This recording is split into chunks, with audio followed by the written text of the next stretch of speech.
Sometimes the greatest courage isn't drawing your gun, it's keeping it holstered. In a world that's forgotten patience and trust, one forgotten man remembers. When a wild stallion named Diablo tears through a frontier town, chaos erupts. Men reach for rifles, women grab children, everyone scatters, but one aging cowboy stands perfectly still. Silas Croft, a horse whisperer the town dismissed as yesterday's news, sees what no one else can: a terrified animal in pain, not a monster. While everyone screams for the horse to be shot, Silas walks forward with nothing but calm and an open hand.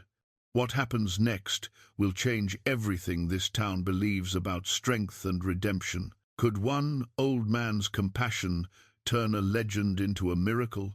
Before we jump back in, tell us where you're tuning in from, and if this story touches you, make sure you're subscribed, because tomorrow I've saved something extra special for you. The town of Redemption Flats sat in a valley where the sage met the sky, a collection of weathered buildings that had survived 30 years of drought, flood, and the slow exodus of young people seeking easier lives elsewhere. The main street ran straight as a rifle shot from the old livery stable on the north end to the whitewashed church on the south end, with everything that mattered to frontier life arranged in between. The general store, the blacksmith's forge, the saloon with its faded paint, and Doc Henley's office all faced each other across a dirt road that turned to mud when it rained and to dust when it didn't. Silas Croft had lived on the edge of this town for more than 40 years, in a small cabin backed up against the foothills where the ponderosa pines began their climb toward the mountains. He was 73 years old now, with hands that had gentled more horses than most men had ever seen, and a face carved by sun and wind into something timeless. His hair, once dark as coal, had gone silver white, but his eyes remained sharp and clear, the pale blue of winter sky. Most folks in Redemption Flats had forgotten what Silas used to be. They saw only what he was now: an old man who kept to himself, who walked into town once a week for supplies and spoke no more than necessary, who had buried his wife Margaret 15 years back and never remarried. They didn't remember the young man who could read a horse's soul through its eyes, who could calm the wildest mustang with nothing but patience and a gentle hand. They didn't remember how ranchers from 3 territories used to bring their problem horses to Silas Croft, how he'd work with them in the round pen behind his cabin, moving like he was dancing with the animal, speaking in a language only horses understood. That was before Margaret got sick, before the long months of watching her fade, of holding her hand through the pain, of learning that some things even the strongest love cannot fix. After she passed, something in Silas went quiet, not broken exactly, but turned inward. He stopped taking on horses. He sold off his string except for one old mare named Patience, who was now 27 and spent her days grazing in the small meadow behind his cabin. The town had moved on without him. New people arrived who didn't know his reputation. The younger generation saw only an old man with a limp from an ancient injury and hands that trembled slightly when he held his coffee cup. They were polite enough, nodding when they passed him on the street, but their eyes slid past him, the way eyes slide past anything that reminds them of their own mortality.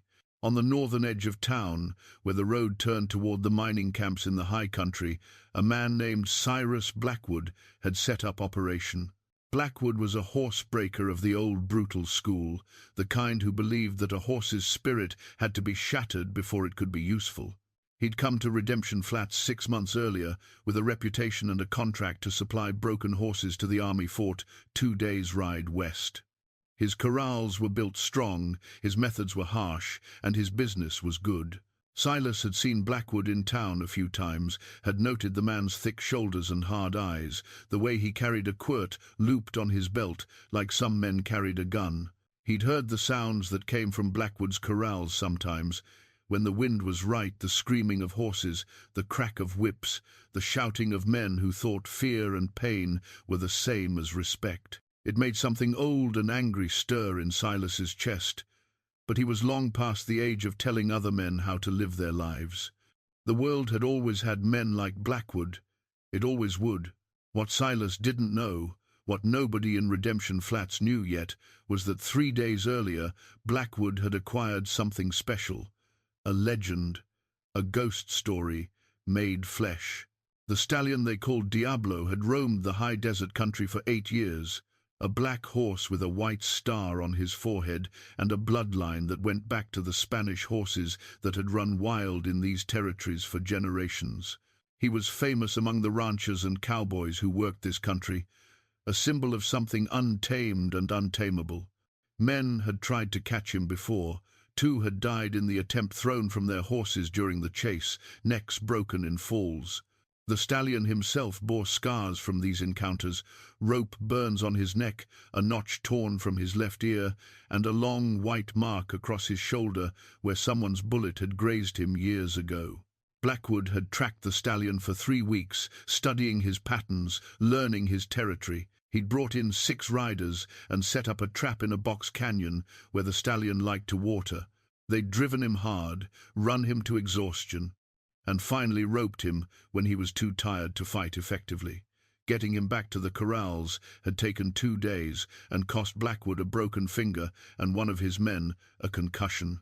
But he had him now, locked in the strongest pen, and Blackwood was already counting the money he'd make when he broke this legend and sold him to some rich Eastern buyer who wanted to say he owned the famous Diablo. The morning, everything changed, started ordinary enough. Silas woke before dawn as he always did, his body clock still set to rancher's hours, even though he hadn't worked livestock in years. He made coffee on his small stove, strong and black, and took it out to his porch to watch the sun come up over the mountains.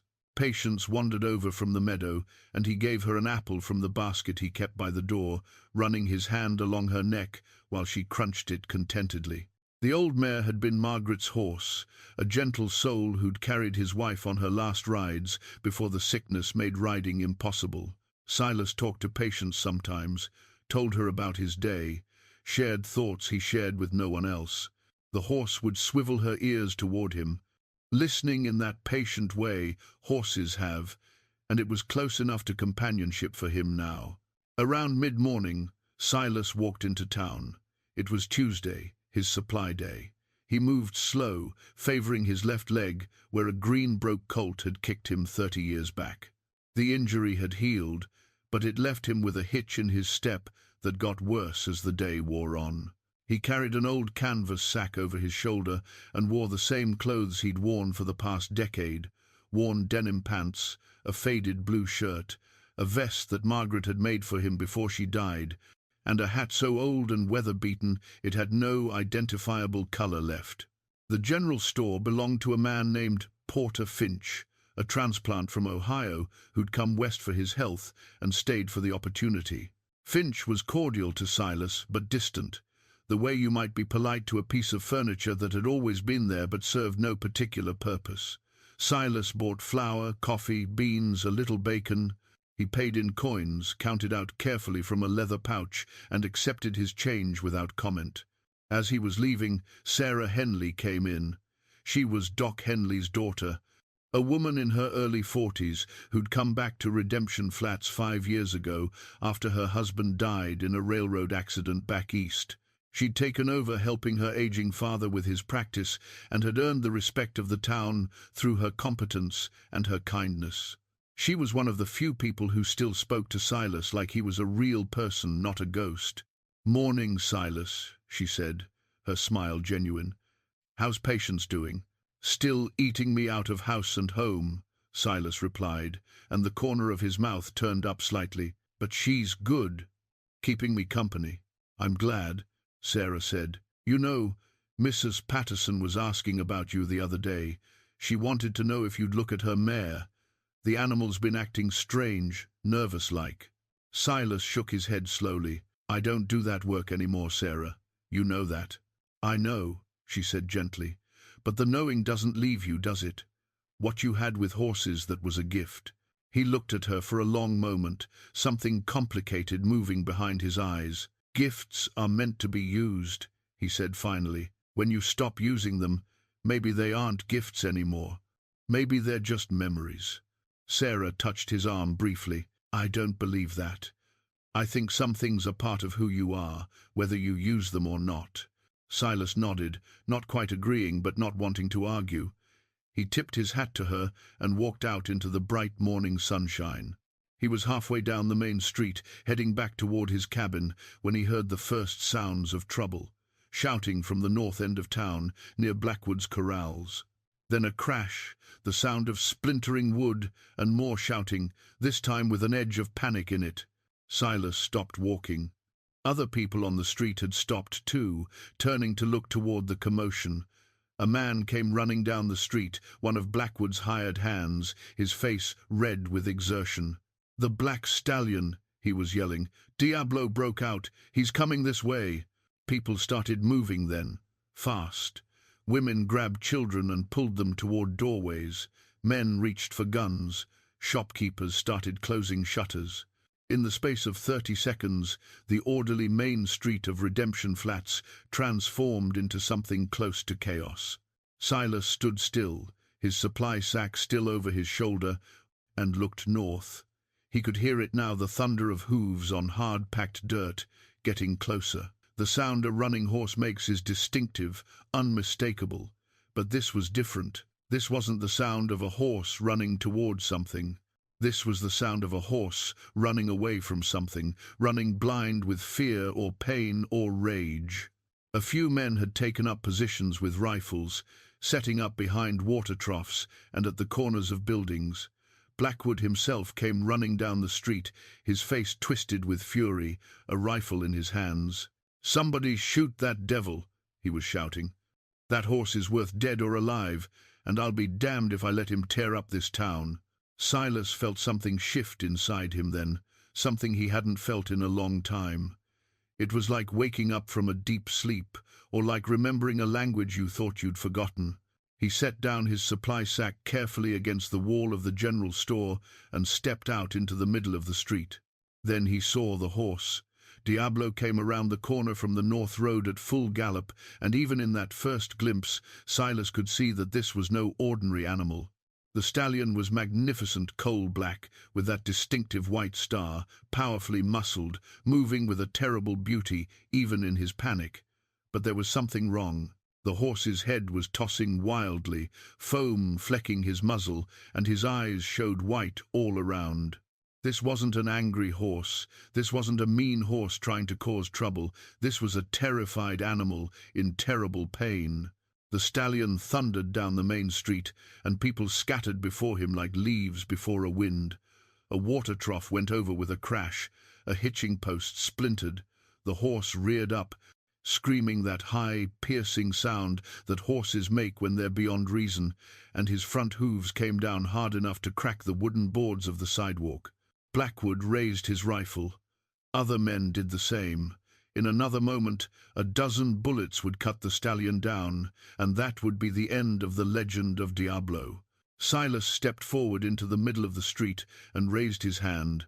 "Hold your fire," he said. His voice wasn't loud, but something in it cut through the noise and panic. "That horse isn't trying to hurt anybody. He's trying to tell you something." Blackwood swung his rifle towards Silas. "Get out of the way, old man. That animal's dangerous." "The only dangerous thing here," Silas said, still calm, still with his hand raised, "is shooting a scared horse in the middle of town. You want to take that shot, Blackwood, you go ahead, but you'll have to shoot through me first." The stallion had stopped at the far end of the street, maybe 100 feet away.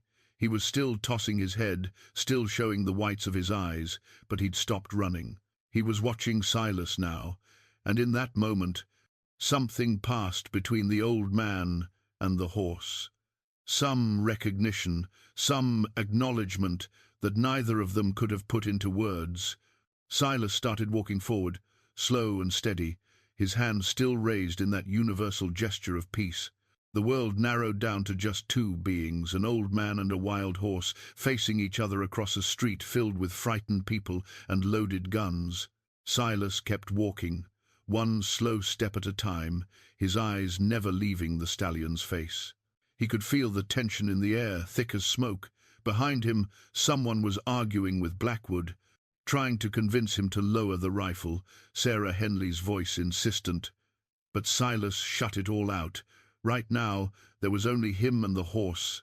Diablo stamped one front hoof, a warning. His nostrils flared wide, pulling in Silas's scent. The horse's whole body was trembling, muscles twitching under that gleaming black coat. Silas could see the foam on his muzzle now, see the way the stallion held his head at an odd angle, tilted slightly to the left, as if trying to ease some pain. "Easy now," Silas said, his voice low and gentle. The tone he used to use in the round pen all those years ago. "Easy, boy. Nobody here wants to hurt you. I know you've had hurt enough for one lifetime." The stallion's ears swiveled forward, focusing on Silas's voice. It was a good sign, a small crack in the wall of fear. Silas kept walking, kept talking, his words a steady stream of calm in all the chaos. "I see you, big fella. I see what they don't see. You're not mean. You're not a devil. You're just hurting, and you don't know how to tell anybody about it. Well, I'm listening now. I'm right here. And I'm listening." He was 30 feet away now, close enough to see the scars on the horse's hide, the marks of ropes and whips and bullets. Close enough to see the intelligence in those dark eyes, the awareness that made this animal more than just meat and muscle. Close enough to die if he'd read this wrong. Behind him, Blackwood was shouting again, "Croft, you fool! Get away from that horse!" Silas didn't turn around. He took another step, then another. 20 feet now. The stallion reared up again, less violent this time, more of a warning than an attack. When his hooves came down, Silas was still walking forward. "That's right," he said. "You show me what hurts. You tell me in the only way you know how. I'm not afraid of you, boy. I've been where you are. I know what it's like when the pain gets so big it's all you can feel, when you do anything just to make it stop. But hurting other folks doesn't make your hurt go away. You know that, don't you?" 15 feet, 10, the stallion was breathing hard, his sides heaving. Up close, Silas could see just how magnificent this animal really was. Nearly 17 hands high, with a chest like a barrel and legs built for speed and endurance. This was the kind of horse men wrote songs about, the kind that deserved better than fear and violence. Silas stopped walking when he was just 6 feet from the horse's head. He kept his hand raised, kept his voice steady. "I'm going to come closer now. I'm going to find what's hurting you. You can let me, or you can fight me. But I think you're tired of fighting. I think you want somebody to help, even if you don't know how to ask for it." The stallion's nostrils flared again. His ears went back, then forward, then back again. Uncertainty, the first real doubt in all that fear and rage. Silas took one more step, close enough now that he could reach out and touch the horse if he wanted to. He didn't touch, not yet. He just stood there, breathing slow and steady, letting the stallion study him, letting the animal understand that this human was different from the ones who'd chased him, roped him, beaten him. This human wasn't holding a whip or a gun. This human's hands were empty and open. The street had gone completely silent. Even Blackwood had stopped shouting. Everyone was watching, holding their breath, waiting to see if the old man would die or if something else would happen, something none of them could quite imagine. Silas slowly lowered his raised hand and extended it toward the horse, palm down, fingers relaxed. It was the way you greeted a strange dog, letting them smell you, letting them decide if you were safe. The stallion stretched his neck forward, his muzzle coming closer to Silas's hand. The horse's breath was hot and smelled of fear and exhaustion. Then, contact. The stallion's nose touched Silas's hand, just barely, the softest brush of contact. Silas didn't move, didn't grab, didn't do anything, but stand there and let the horse make the choice. After a moment, the stallion blew out through his nostrils, a long exhale that seemed to carry some of the tension out with it. "There you are," Silas said softly. "There's the real you, under all that fear. I knew you were in there." He moved his hand slightly, gently, up along the horse's face. The stallion flinched but didn't pull away. Silas kept his touch light, careful, moving up toward the animal's ears. He was looking for the source of the pain, the thing that had driven this magnificent creature to break out of Blackwood's corral and run blind through town. And then he found it. Just behind the stallion's left ear, hidden under the thick mane, Silas's fingers touched something wrong. The horse threw his head up, a sound close to a sob coming from deep in his chest. Silas pulled his hand back, looked at his fingers. Blood, fresh blood, and something else, the smell of infection, of wound gone bad. "Easy now," Silas said, reaching up again, more carefully this time. "I know it hurts. Let me see. Let me help." He worked his fingers carefully into the thick hair of the mane, moving slow, talking the whole time. The stallion trembled under his touch but stood still, as if he understood somehow that this pain was different from the pain that had been inflicted on him before. This pain was the pain of healing, of help. Silas found the wound and his jaw tightened. It was a deep gash, maybe 4 inches long, that ran from behind the horse's ear down along his neck. The edges of it were swollen and angry, infected, and embedded in the wound, rusted and cruel, were 3 strands of barbed wire, twisted together and driven deep into the flesh. "Lord, have mercy," Silas breathed. He turned and called out to the watching crowd, his voice carrying clear down the street. "Sarah, I need you here. Bring your father's medical bag, and somebody bring me a bucket of clean water, soap, and some clean cloth." Sarah was moving before he finished speaking, running toward her father's office.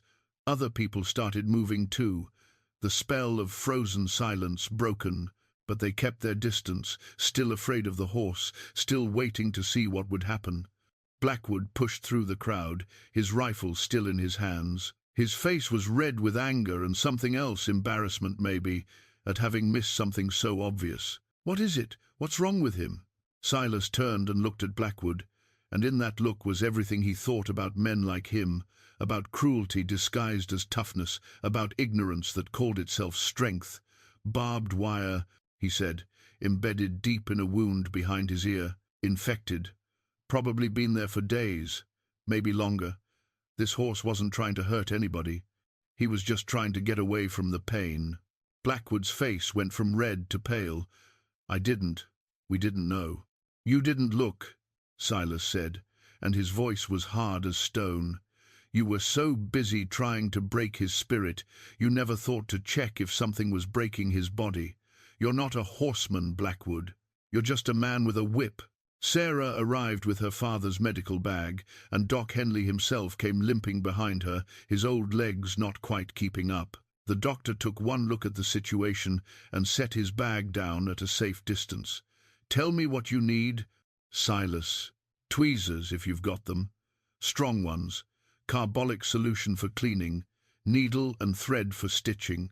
And I'll need someone to hold a lamp close once I start working. This is going to take some time." The stallion's head drooped slightly, as if the admission that help was coming had allowed him to acknowledge just how tired and hurt he really was. Silas kept one hand on the horse's neck, a steady contact, a promise that he wouldn't abandon him now. People brought water, brought cloth, brought a lamp. Someone set up a small table nearby, with the medical supplies laid out carefully. The whole town, it seemed, had gathered at a respectful distance, watching this strange scene, an old man they'd dismissed as irrelevant, standing in the middle of their street with a legendary wild horse who'd become as calm as a prayer.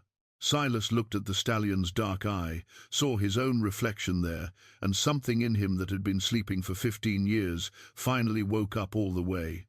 "All right, boy," he said quietly. "This is going to hurt, and I'm sorry for that. But it's the hurt that leads to healing, not the hurt that breaks you down. You trust me now, and I'll see you through to the other side." The stallion's ear swiveled toward him, listening, and in the fading afternoon light of Redemption Flats, with half the town watching and holding their breath, Silas Croft went to work. The work took 2 hours. 2 hours of careful, painstaking extraction, with Silas's steady hands working the barbed wire free strand by strand, while the stallion stood trembling but still. Sarah held the lamp close, her face tight with concentration. Doc Henley handed over instruments and offered quiet advice. The crowd had thinned some, but maybe 50 people still stood watching, and more kept arriving as word spread through town of what was happening on Main Street. Silas talked to the horse the entire time, his voice a constant thread of reassurance. "That's the way. You're doing fine. I know it burns. I know it does. Just a little more now. You're the bravest thing I've seen in years, you know that? Most horses would have kicked me into next week by now, but not you. You know I'm trying to help." When the last piece of wire came free, slick with blood and pus, Silas dropped it on the ground with a sound of disgust. The wound was ugly, deep and ragged, but now that it was clean he could see it wasn't as bad as it could have been. The infection hadn't spread to the bone. With proper care, it would heal. He cleaned the wound thoroughly with carbolic solution, the horse flinching but holding steady. Then he stitched it closed with small, neat sutures, the kind of work a man does when he cares about the outcome. Sarah watched his hands with professional interest. "You're good at this," she said quietly. "You ever think about doing it for a living?" Silas almost smiled. "I did once, long time ago." When the stitching was done, he wrapped the wound with clean bandages, tying them secure but not too tight. The stallion's head had drooped lower, exhausted by pain and fear and the long ordeal of healing. Silas ran his hand along the horse's neck one more time, feeling the powerful muscles, the life still strong in this animal despite everything that had been done to him. "There now," he said. "The worst is over. You'll be sore for a while, and we'll need to keep that wound clean, but you're going to be all right." He turned to face Blackwood, who'd been standing off to the side the whole time, his face unreadable. "This horse needs rest and gentle care. He needs a clean stall, fresh water, good hay, and he needs to be left alone. No ropes, no whips, no breaking." Blackwood's jaw worked for a moment before he spoke. "That horse is my property, Croft. I paid good money for him." "Property," Silas repeated, and there was something cold in his voice. "You hear that? All of you? This living, feeling creature that just stood still for 2 hours while we worked on him. Blackwood here calls him property, like he's a wagon or a plough." A murmur ran through the crowd. People were looking at Blackwood differently now, and not in a way he'd like. The horsebreaker shifted his weight. Uncomfortable. "I didn't know about the wire," Blackwood said defensively. "How was I supposed to know?" "You look," Sarah Henley said, her voice sharp. "You look at the animals in your care, and you pay attention to them. That's what being responsible means." Blackwood's face reddened. "Fine, fine. The horse can rest. But come tomorrow, I've got a contract to fulfill. That stallion goes to the fort in 2 weeks, broken or not." "He won't be ready in 2 weeks," Silas said. "That wound needs time to heal proper. You push him too soon, the infection will come back worse, and then you'll have nothing but a dead horse and a broken contract. So what am I supposed to do? I've got money tied up in that animal." Silas looked at the stallion, at the way the horse's eyes had half closed, the trust that had been built in the past 2 hours. Something was settling in his chest, a decision he hadn't known he was going to make until the words came out of his mouth. "I'll take him," he said. "For now, I'll keep him at my place, tend the wound, get him healthy. When he's healed, we can talk about what comes next." Blackwood's eyes narrowed. "And why would I agree to that?" "Because," Doc Henley spoke up, his old voice carrying authority, "if that horse dies or gets worse under your care, the whole town will know you let it happen after being warned. But if Silas here manages to save him, maybe you get to sell a healthy horse instead of a sick one. Seems like simple math to me."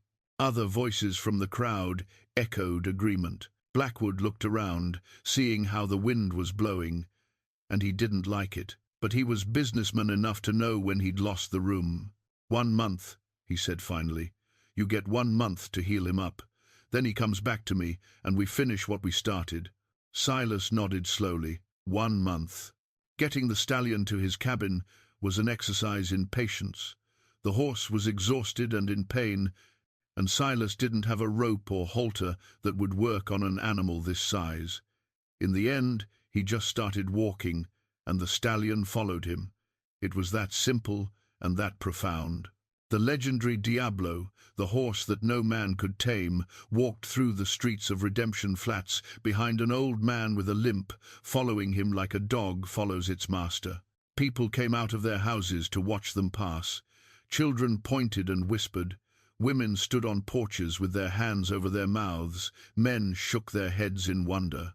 By the time Silas and the stallion reached his cabin at the edge of town, the story had already begun to change in the telling, growing larger and more mythical with each retelling. At the cabin, Silas led the horse to the small lean-to beside his barn, where patients usually sheltered from the rain. The old mare was there now, and she looked up with interest as the stallion approached. To Silas's surprise, Diablo nickered softly at her, the first sound he'd made that wasn't born of fear or pain. Patience walked over and touched noses with him, a gentle greeting between horses. "You've got a friend," Silas told the stallion. "That's Patience. She's old and wise, and she'll show you the ropes around here." He brought fresh hay and water, set them where the horse could reach them easily without straining his wounded neck. Then he pulled up an old wooden chair and simply sat there, watching the stallion begin to eat, slowly at first, then with more confidence. The sun was setting now, painting the mountains in shades of gold and purple.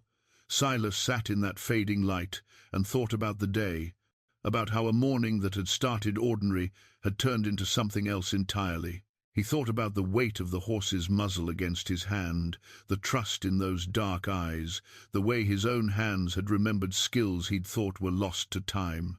Margaret used to say that some things chose you, not the other way around. You didn't decide to be good with horses, or good at healing, or good at loving. Those things found you and claimed you, and all you could do was say yes or say no. Silas had been saying no for 15 years. Today, without quite meaning to, he'd said yes.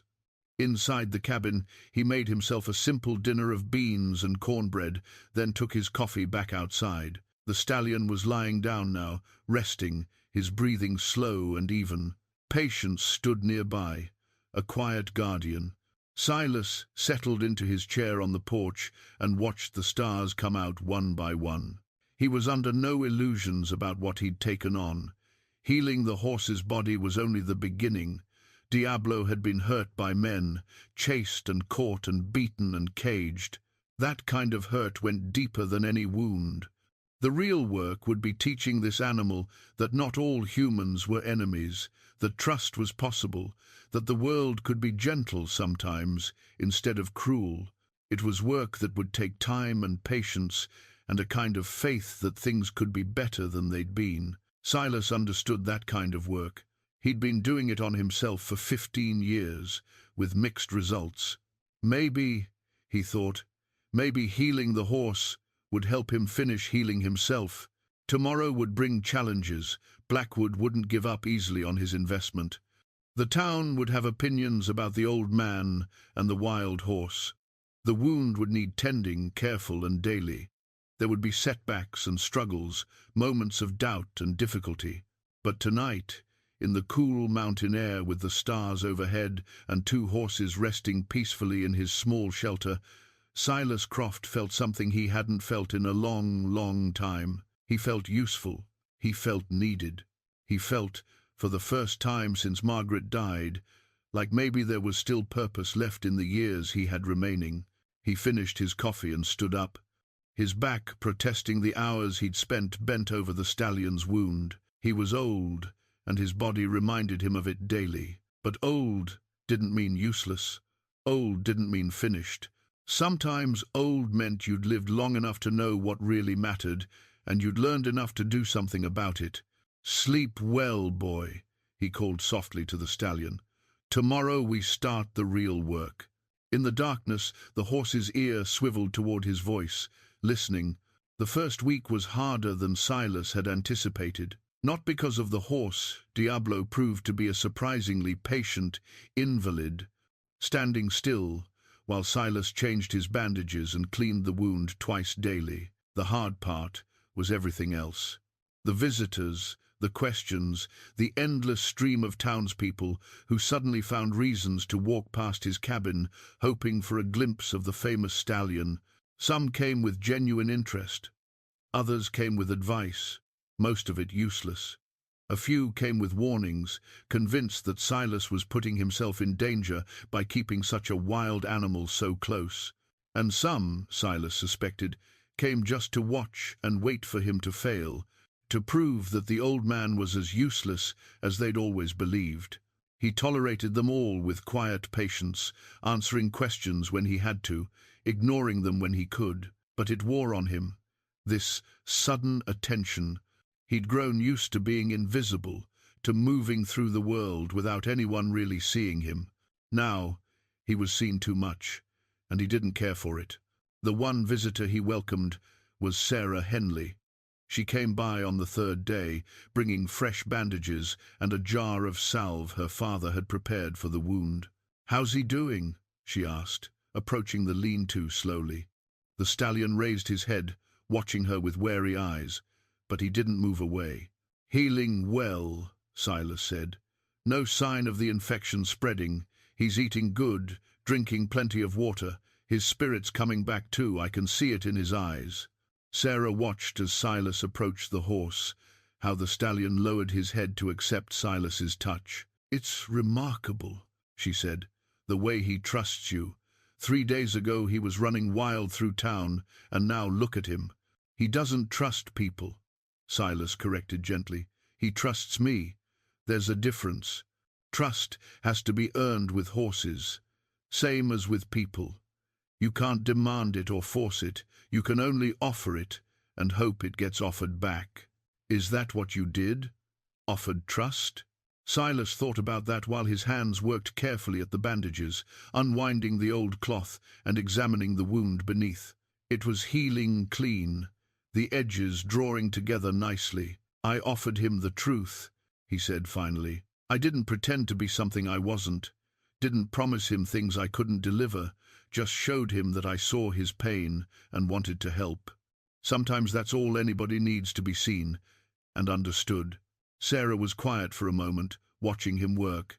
"You sound like you're talking about more than horses." Silas smiled slightly, a rare expression on his weathered face. "Maybe I am." She helped him apply the salve and wrap fresh bandages, and they worked in comfortable silence. When they were finished, she stood back and studied the stallion with professional assessment. "He's in remarkably good condition, considering. Strong muscle tone, good weight. Whatever else Blackwood did wrong, he at least fed him properly." "Blackwood's not a monster," Silas said, surprising himself with the defense. "He's just a man who learned the wrong lessons. Somebody taught him that breaking a horse meant breaking its spirit, and he never questioned whether that was right. Sometimes ignorance does more harm than malice. Will you be able to teach him differently? Blackwood, I mean." "I don't know. Teaching requires somebody willing to learn, and I'm not sure Blackwood wants to learn. He just wants results." Silas patted the stallion's shoulder, then stepped back. "But maybe when he sees what can be accomplished without cruelty, he'll start asking questions. That's all I can hope for." By the end of the first week, a routine had established itself. Silas woke before dawn, made his coffee, and went out to check on the horses. He'd cleaned Diablo's wound first thing, while the morning was still cool and the flies hadn't yet become active. Then he'd turn Patience out into the meadow and spend time just being near the stallion, sitting on his porch or standing by the lean-to, reading aloud from the newspapers that arrived weekly from Denver, talking about nothing in particular. He was teaching the horse that human presence didn't always mean pain or work or demands. Sometimes it just meant company, companionship without expectation. In the afternoons, he'd work in his small garden, weeding and watering, always aware of the stallion watching him. Horses are curious creatures by nature, and Diablo would stand at the edge of the lean-to, his head over the rail, tracking Silas's movements with interest. Gradually, the horse's body language changed. His ears stayed forward more often. His head remained low and relaxed. The constant tension began to ease from his muscles. On the 8th day, something remarkable happened. Silas was sitting on his porch, mending a tear in his spare shirt, when he felt something warm and solid against his shoulder. He looked up slowly. The stallion had walked over from the lean-to, had crossed the yard on his own, and now stood beside the porch, with his muzzle resting gently against Silas's shoulder. Silas didn't move, barely dared to breathe. This was the moment he'd been waiting for. The moment when the horse chose connection rather than having it forced upon him.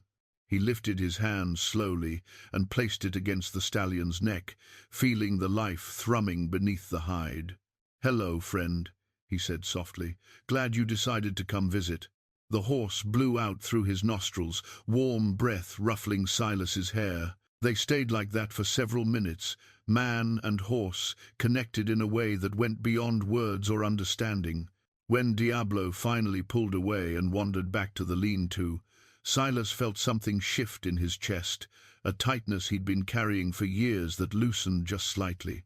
Not everyone in town was pleased with Silas's progress. Cyrus Blackwood came by on the 10th day, his face set in hard lines. He stood at the edge of Silas's property, looking at the stallion with an expression that might have been regret or might have been calculation. "Horse looks good," he said, not quite managing to make it sound like a compliment. "He's healing," Silas agreed. "Still got 3 weeks left on our deal, then he comes back to me." That was the agreement. Blackwood shifted his weight, uncomfortable. Town's talking, saying I was cruel to him, that I didn't know what I was doing, bad for business, that kind of talk.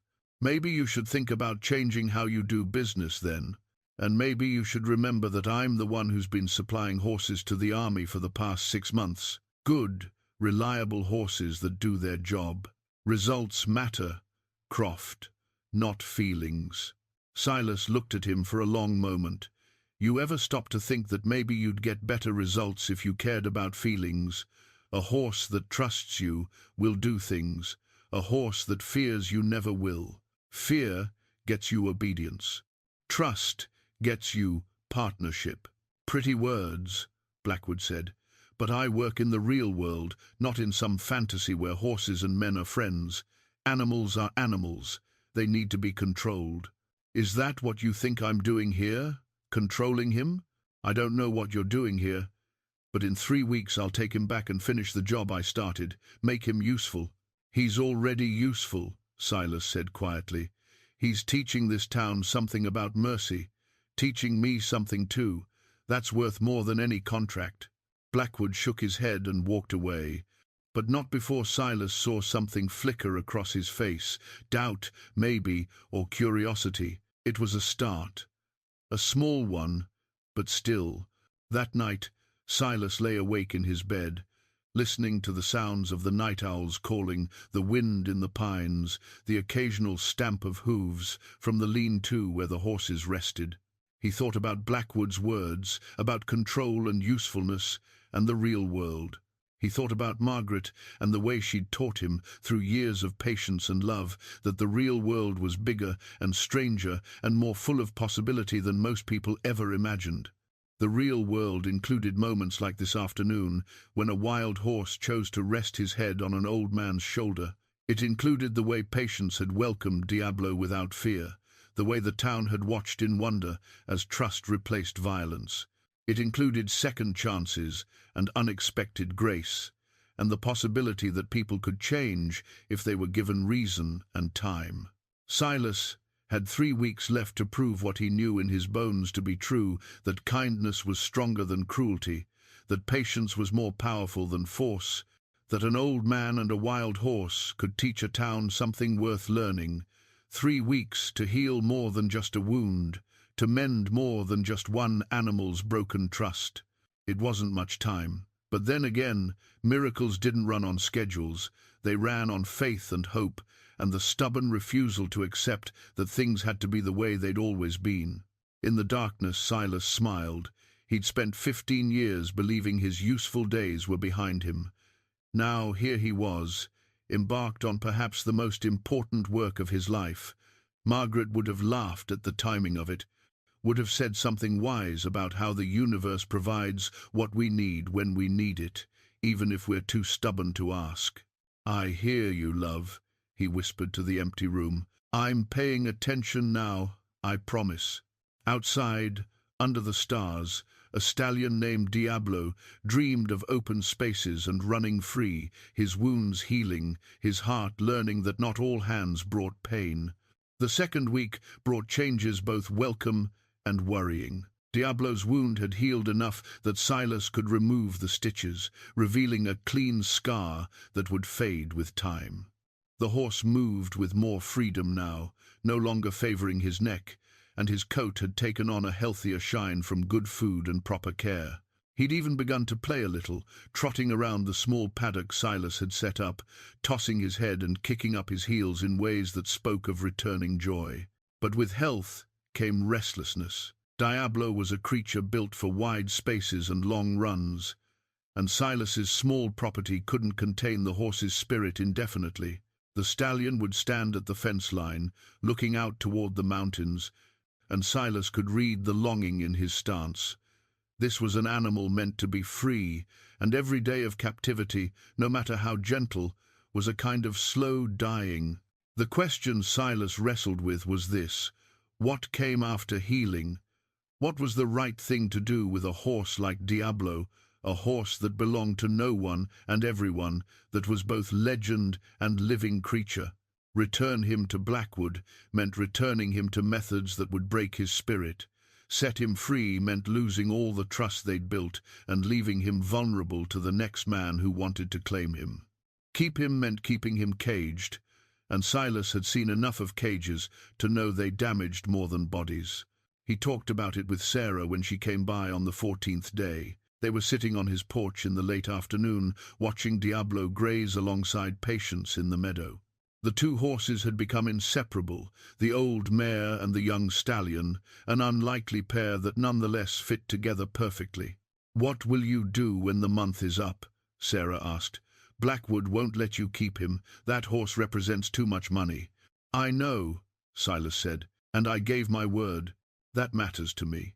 Even when keeping your word means sending Diablo back to be broken. I didn't promise to send him back to be broken. I promised to heal him. After that, we'd talk about what comes next. That's what I intend to do, talk. Try to make Blackwood see there's another way." Sarah looked doubtful. "Men like Blackwood don't change their minds easily. They see compromise as weakness." "Then I'll have to find a way to make change look like strength," Silas replied. He was quiet for a moment, watching the horses. "There's something I haven't told you.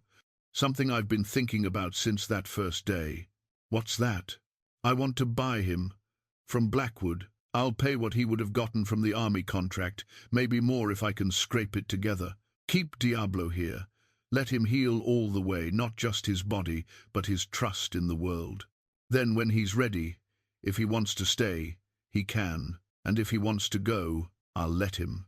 "That's a considerable amount of money," Sarah said gently. "Do you have it?" Silas shook his head. "Not yet, but I've got some things I can sell. Margaret's good china that we never used, been sitting in boxes since she died. Some tools I don't need anymore. My Da's pocket watch, which is worth something to a collector. It won't be enough, probably, but it's a start." Sarah was quiet, thinking. Then she said, "What if the town helped, took up a collection?" "I won't ask people for charity. It's not charity if they want to help. Silas, you did something remarkable that day on Main Street. People saw it. Some of them have been talking about it ever since, about the old man who stood up to guns and fear and chose kindness instead. You reminded folks of something they'd forgotten about themselves. Let them be part of finishing what you started." Silas felt uncomfortable with the idea, but he could see the sense in it. Pride was a luxury he couldn't afford if it meant losing Diablo to Blackwood's methods. "I'll think about it," he said, which they both knew meant yes. That night, something happened that changed everything. Silas woke to the sound of shouting from the direction of Blackwood's corrals. He pulled on his boots and stepped outside, straining to hear. More shouting, then a gunshot, then silence. His heart hammering, he grabbed his lantern and started walking toward town, his bad leg protesting every step. He met Blackwood's hired hand, a young man named Tommy, running the other way. The boy's face was pale in the lantern light. "What happened?" Silas demanded. "Fire!" Tommy gasped. "Someone set fire to Mr. Blackwood's barn. We got it out mostly, but some of the horses got loose in the confusion. Mr. Blackwood thinks it might have been someone trying to steal them." "Anyone hurt?" "No, sir. Just scared. But Mr. Blackwood's mad as hell, begging your pardon. He's blaming you for it, saying you've turned the town against him." Silas felt cold. "I haven't turned anybody against anything. All I did was heal a horse." "Yes, sir, but folks are talking, saying Mr. Blackwood's methods are cruel, that there's better ways. Some of the ranchers who were bringing him horses are taking their business elsewhere now. He's lost 3 contracts this week. And now this fire on top of everything else. He thinks somebody's trying to put him out of business." Silas walked on toward the corrals, despite Tommy's protests. He found Blackwood standing in front of his half-burned barn, his face black with soot and rage. When he saw Silas, his hand went to the gun on his hip. "You," he snarled. "This is your fault." "I had nothing to do with any fire," Silas said calmly. "Maybe not directly, but you started this. You made me look like a fool in front of the whole town. Turned people against me with your soft words and your gentle ways. Now someone's trying to burn me out. If people are turning away from your methods, maybe that's because they've seen there's a better path. That's not on me, Blackwood. That's on you for choosing cruelty when kindness would have served just as well." Blackwood stepped forward, his face twisted. "That horse was supposed to make me money. Instead, he's cost me everything. Well, I'm done playing games. Our deal is off. I want Diablo back tomorrow. Tomorrow, Croft. And if you don't hand him over, I'll come and take him.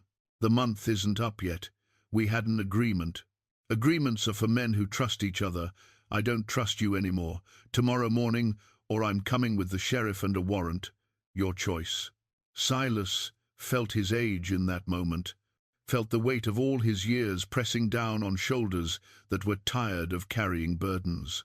But he straightened up as much as his bad back would allow and looked Blackwood in the eye.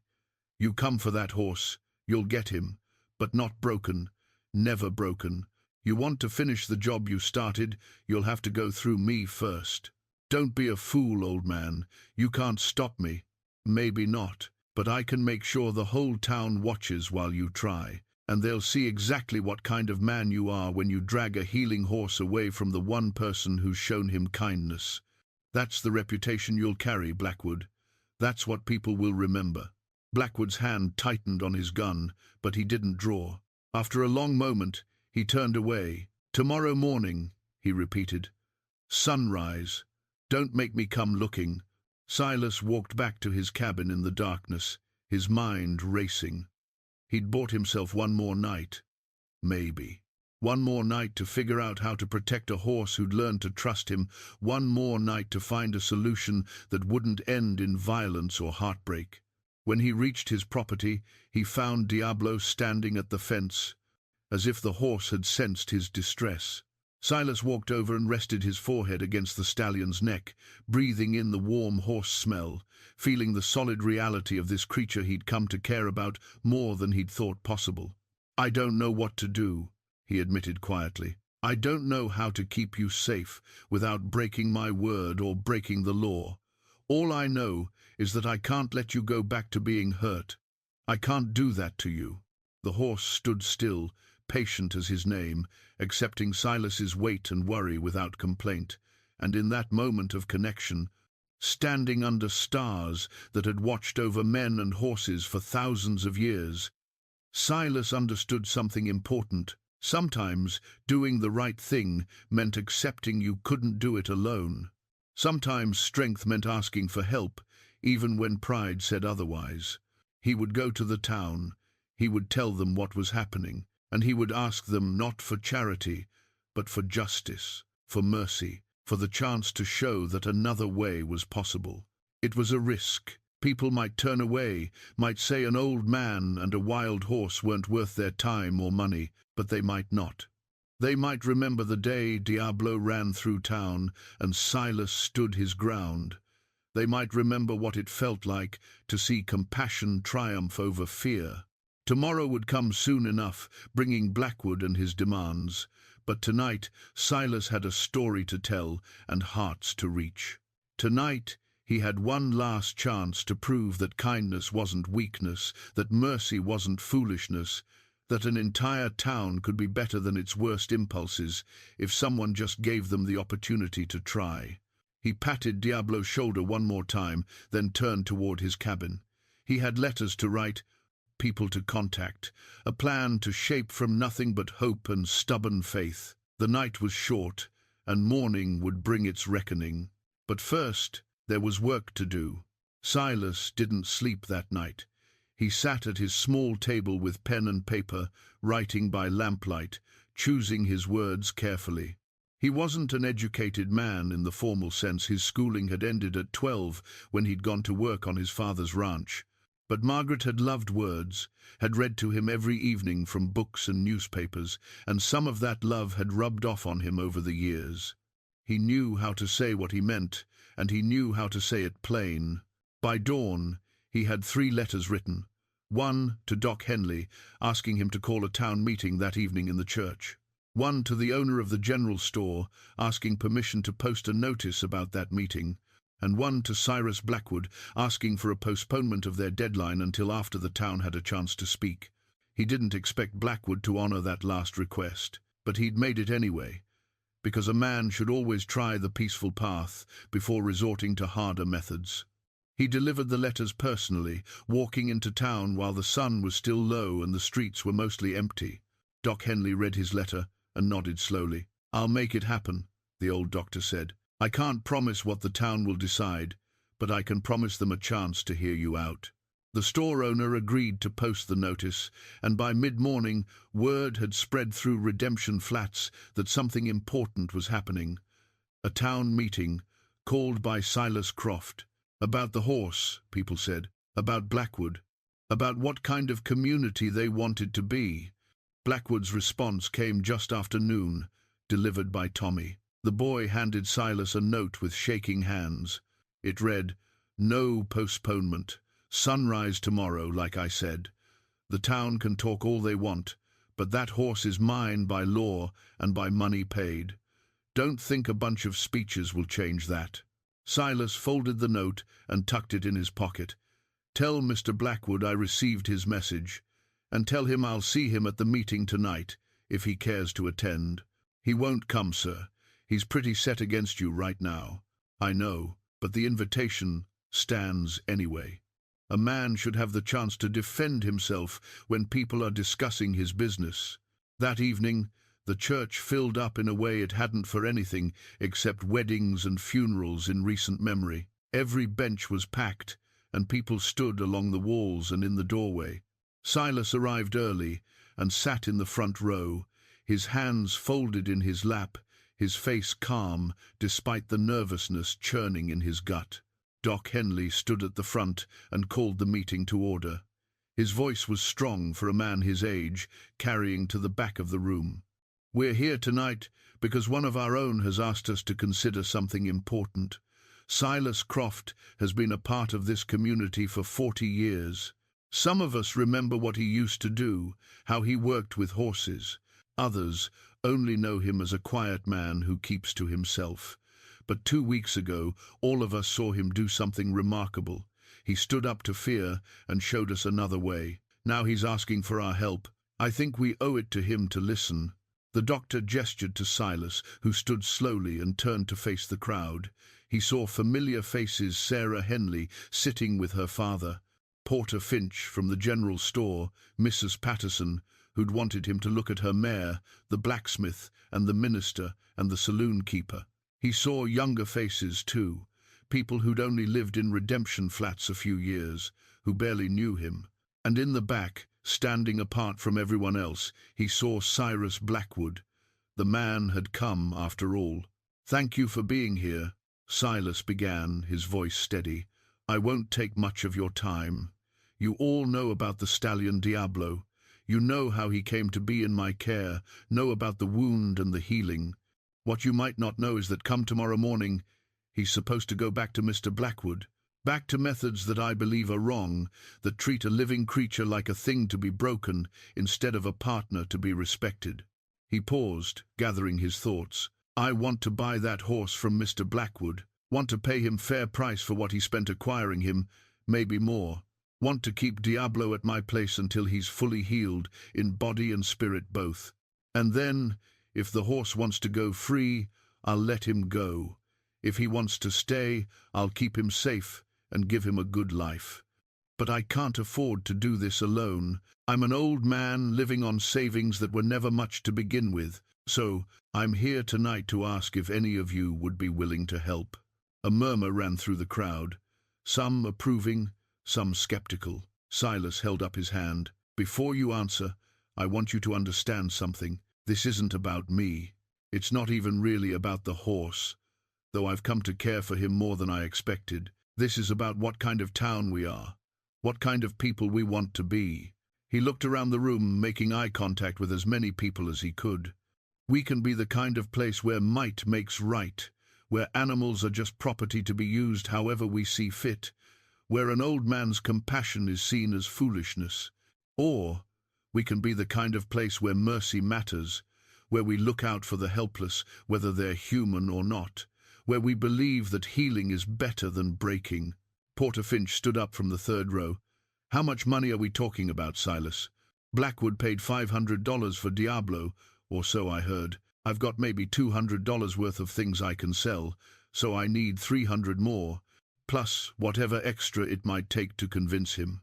That's a lot of money, someone called from the back. It is, Silas agreed, and I'm not asking anyone to give more than they can afford. Even $1 helps. But more than money, I'm asking you to stand with me. Tomorrow morning, when Blackwood comes for the horse, I want him to see that he's not just facing one old man. I want him to see a whole community that's chosen a different path. Sarah Henley stood. I'll contribute $50, she said, and my father will match it. Doc Henley nodded his agreement, and Silas felt his throat tighten with gratitude. The blacksmith stood next. I'll give 20, and I'll stand with you tomorrow morning, if you need someone at your side. $10 here, called Mrs. Patterson. That horse deserves better than what Blackwood would give him. One by one, people stood and pledged what they could. $5, $10, $20. A few could only offer $1 or $2, and Silas thanked them just as warmly as he thanked the larger donors. By the time the pledging was done, they'd raised $430 more than enough, with Silas's contribution, to meet Blackwood's price and then some. Silas stood there with tears in his eyes, overwhelmed by the generosity of people he'd believed had forgotten him. Thank you, he said, his voice rough. All of you. You've given me more than money tonight. You've given me faith that people can still be good to each other, still choose kindness over cruelty. I won't forget this. Then Blackwood's voice cut through the emotion in the room, hard and cold.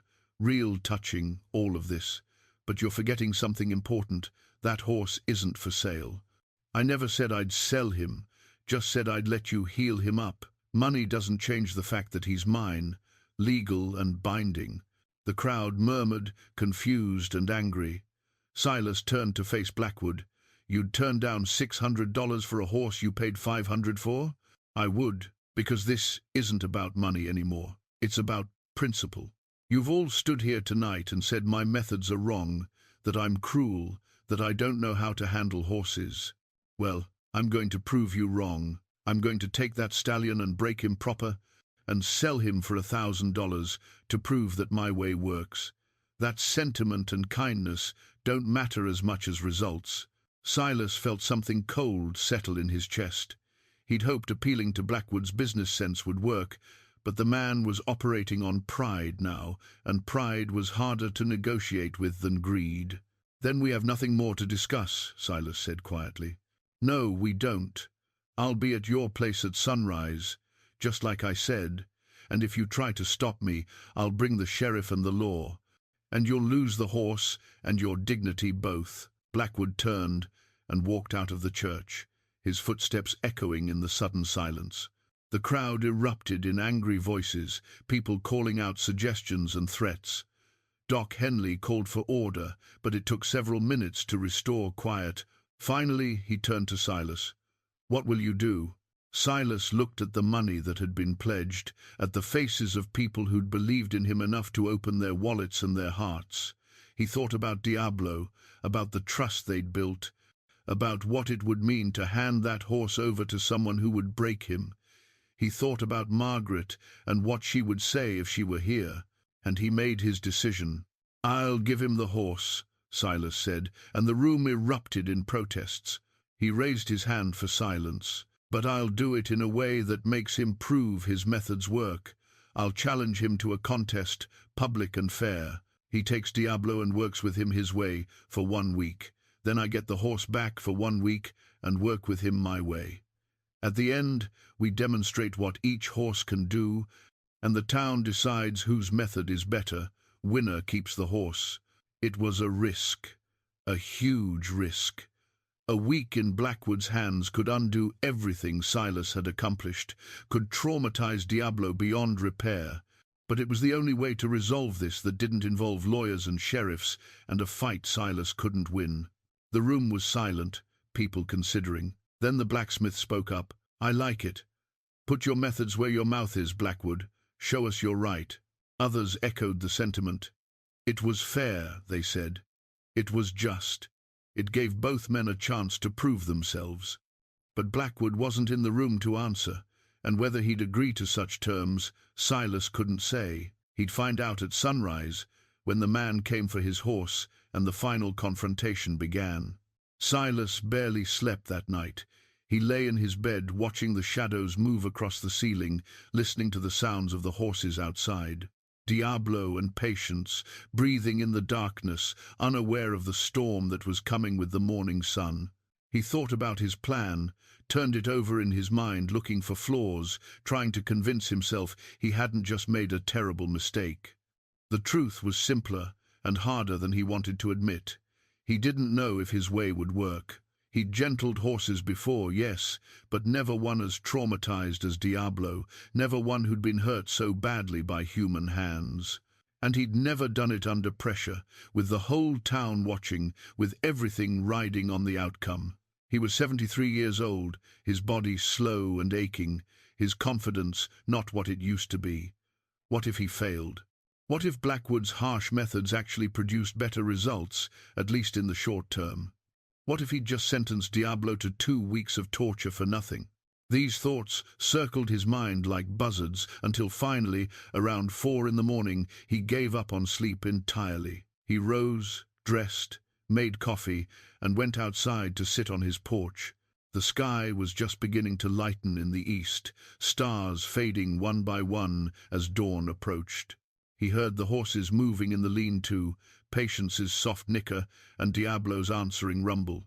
Silas walked over to them, running his hands along both their necks. Patience leaned into his touch, old and trusting. Diablo stood alert but calm, his dark eyes reflecting the pre-dawn light. "I'm sorry," Silas told the stallion quietly. "I'm sorry for what's coming. But I promise you this, no matter what happens, I won't give up on you. You learned to trust me these past 2 weeks.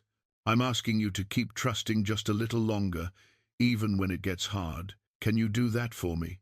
The horse's ear swiveled toward his voice, listening. Silas wished he could explain it all, wished he could make the stallion understand why he had to go back to Blackwood, why there had to be this contest, why the easy path of staying here safe and healing wasn't possible. But horses didn't understand human politics or legal obligations or the complex dance of pride and principle that governed men's choices. They only understood actions, intentions, the immediate reality of who was kind and who was cruel. Hoofbeats on the road interrupted his thoughts. Silas turned to see riders approaching, 5 of them, led by Blackwood. The sky was light enough now to see their faces, hard men who worked for Blackwood, who shared his philosophy about horses and breaking. They pulled up at the edge of his property, and Blackwood dismounted with a rope in his hands. Sunrise, Blackwood said, as if Silas might have forgotten. I've come for my property. I know why you're here, Silas replied, but before you take him, I have a proposition for you. He explained the challenge he'd outlined at the meeting, 1 week each. Public demonstrations, let the town decide. As he talked, more people began arriving. Word had spread, apparently, that this confrontation was happening at sunrise. The blacksmith came, and Sarah Henley, and Doc Henley, with his medical bag, just in case. Porter Finch, from the general store, Mrs. Patterson, the minister. Within 20 minutes, there were maybe 40 people gathered at the edges of Silas's property, watching and waiting. Blackwood listened to the proposal with his arms crossed, his face skeptical.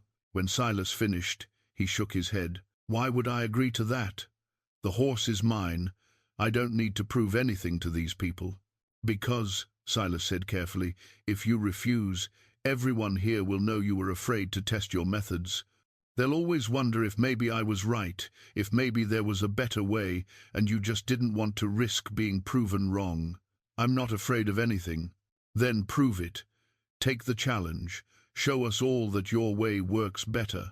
And if you win when you win, if you're so certain you'll have not just a broken horse, but the satisfaction of knowing you were right all along. Blackwood chewed on that, his jaw working. Silas could see the calculation in his eyes, weighing pride against practicality. Finally, the horsebreaker nodded. Fine, 1 week each. But I set the terms of the demonstration. I decide what the horse needs to be able to do to prove he's properly trained. Fair enough, Silas agreed. As long as the terms are the same for both of us.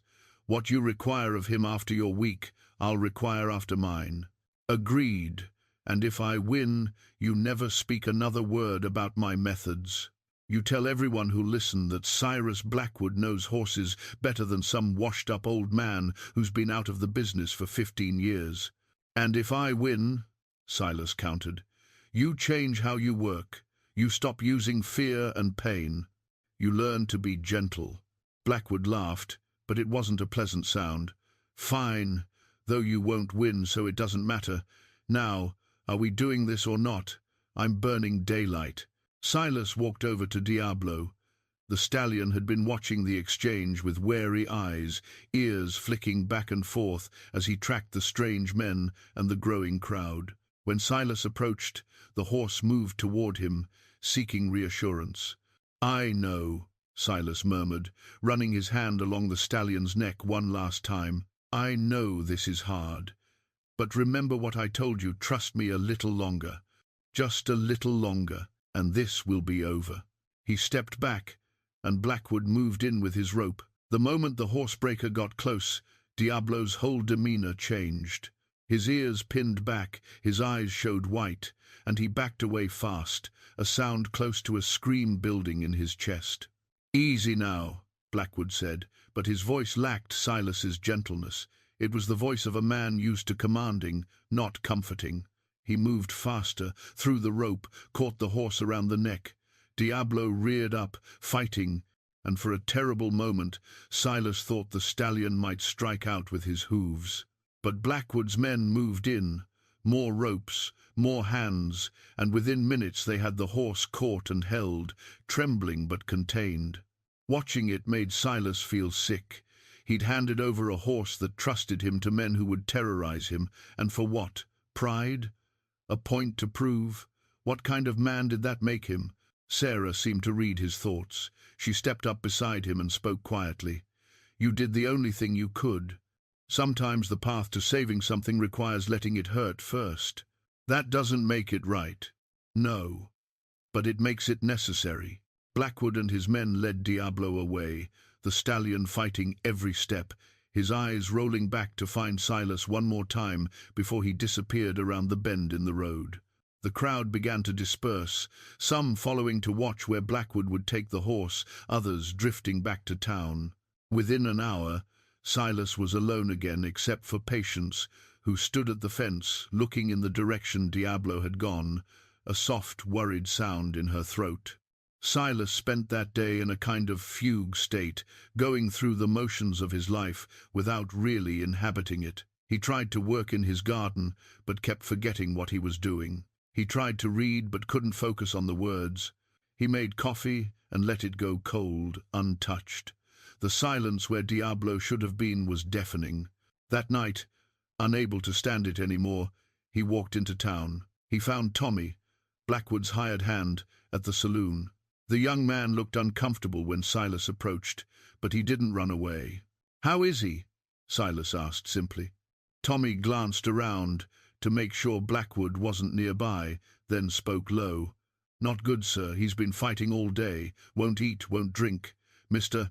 Blackwood tried to work him in the round pen, and the horse nearly kicked his head off. He's in the isolation corral now, the strong one with the high walls. Mr. Blackwood says he'll break eventually. They always do, he says." Silas felt his hands curl into fists. "If Blackwood hurts that horse—" "He won't," Tommy interrupted. "Not permanently, anyway. He wants to win fair, wants to show his method works. But, sir, I've been doing this work for 3 years now, and I've never seen a horse fight this hard. That Stallion, he'd rather die than submit. And I'm afraid that's what's going to happen." Silas thanked him and walked back home through the dark streets, his heart heavy. He'd thought he was doing the right thing, thought he was creating a chance to change minds and save a horse. But what if all he'd done was set up conditions for Diablo to be broken beyond repair, or worse, to break himself in the fighting? When he reached his cabin, he found Sarah Henley sitting on his porch, a basket beside her. "Brought you some dinner," she said. "Figured you wouldn't be taking care of yourself tonight." He sat down beside her with a heavy sigh. "I made a mistake, Sarah. I should never have let Blackwood take him. Maybe this is how it had to happen. Sometimes you can't show people the truth until you let them try their own way first and watch it fail. And if it doesn't fail, if Blackwood actually breaks him, then you'll have 1 week to undo the damage and show there's a better path. You're not done yet, Silas. The fight isn't over." They sat in silence for a while, listening to the night sounds. Finally, Sarah spoke again. "You know what I think? I think that horse is tougher than Blackwood realizes. I think he's been through worse than anything Blackwood can dish out. And I think he remembers the 2 weeks he spent here, remembers what kindness feels like. That's not something you can beat out of a creature, not completely. The memory of it stays." Silas wanted to believe her. He closed his eyes and sent a message out into the darkness, hoping somehow it might reach a black stallion suffering in a corral on the edge of town. "Hold on, just hold on a little longer. I'm coming back for you, I promise." The stars wheeled overhead, indifferent to human promises and horse anguish and old men's regrets. But somewhere in the night, in a corral with walls too high to see over, a stallion named Diablo stood alone and remembered the feeling of gentle hands and the sound of a voice that spoke kindness instead of commands. And he held on, because that's what wild things do when they've found something worth staying alive for. They endure. The first 3 days of Blackwood's week were agony for Silas. He stayed away from the corrals. Part of the agreement was that neither man would interfere with the other's training time, but he couldn't stop thinking about what was happening there. He heard rumors, whispered reports from people who'd walked past Blackwood's operation. The stallion wasn't eating. The stallion had bloodied Blackwood's best rope man with a well-placed kick. The stallion had been worked in the round pen for 6 hours straight, driven to exhaustion, and still wouldn't submit to being handled. On the 4th day, Sarah came to visit with more troubling news. "My father treated one of Blackwood's men this morning. Broken arm from where Diablo threw him against the corral fence. The man said Blackwood's getting desperate, pushing harder, using methods even his own crew thinks are excessive." Silas stood up from where he'd been sitting on his porch, his hands shaking. "This has to stop. The agreement was 1 week, Sarah said gently. "We're only 4 days in. If you intervene now, Blackwood wins by default. You lose the horse, and you lose any chance to change minds about how things should be done. So I'm supposed to just sit here while that horse suffers?" "Yes," she said, and her voice was sad but firm. "That's exactly what you have to do. For 3 more days. Then you get your chance. But that night, Silas couldn't bear it anymore. He waited until well after dark, then walked into town and made his way quietly to Blackwood's corrals. He kept to the shadows, moving carefully, until he could see into the isolation pen where they were keeping Diablo. What he saw broke his heart. The stallion stood in the center of the corral, his head low, his sides heaving. Even in the moonlight, Silas could see fresh marks on his hide, rope burns, welts from what might have been a whip. The horse's spirit hadn't broken, but his body was taking punishment. He looked thin, likely from not eating, and his eyes had that hollow look Silas had seen in animals pushed beyond their limits. "I'm sorry," Silas whispered from the darkness. "I'm so sorry, boy. Just a little longer. Hold on just a little longer." As if he'd heard, Diablo lifted his head and looked directly at where Silas stood hidden in shadow. The horse's ears pricked forward, and he took a step toward the fence, then another. A soft nicker carried across the quiet night. He remembered, despite everything, he remembered. Silas had to turn away before his presence was noticed. He walked home with tears on his face, something that hadn't happened since Margaret died. He'd thought himself too old and too hardened to cry, but watching that proud stallion suffer for his choices undid something in him. The next morning, the 5th day, Blackwood announced he was ready for the public demonstration. Word spread through town quickly that evening. At sunset, everyone was invited to watch the stallion respond to his training. Blackwood was confident enough to showcase his results 2 days early, which made Silas's stomach clench with worry. What had the man done to that horse? The whole town turned out. They gathered around Blackwood's largest corral as the sun began to set, painting the sky in shades of orange and gold. Silas stood at the front of the crowd, his hat in his hands, his face carefully neutral despite the turmoil in his chest. Blackwood appeared, leading Diablo on a short lead rope. The horse was bridled and saddled, equipment that Silas knew the stallion had never accepted before. At first glance, it seemed like a triumph. Here was the wild horse, tacked up and under control. But Silas's experienced eye saw what others might have missed. Diablo's whole body was rigid with tension. His eyes showed white all around. Foam flecked his muzzle, and a fine trembling ran through his muscles. This wasn't a trained horse. This was a terrorized one, held in check by fear alone. "Ladies and gentlemen," Blackwood announced, his voice carrying to the crowd, "you see before you the proof of effective horse training. 5 days ago, this animal was unmanageable, dangerous, wild, refusing all commands. Today, he accepts tack, he leads properly, and he'll carry a rider. This is what real horsemanship looks like, not sentiment or gentle words, but results." He handed the lead rope to one of his men and prepared to mount. Diablo stood still, but Silas could see the horse's sides heaving, could see the way his weight shifted onto his hind legs, gathering himself. This was going to go wrong. He knew it with a certainty born of 40 years around horses.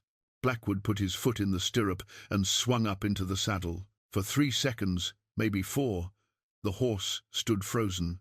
Then, with a scream that raised the hair on every neck in the crowd, Diablo exploded into motion.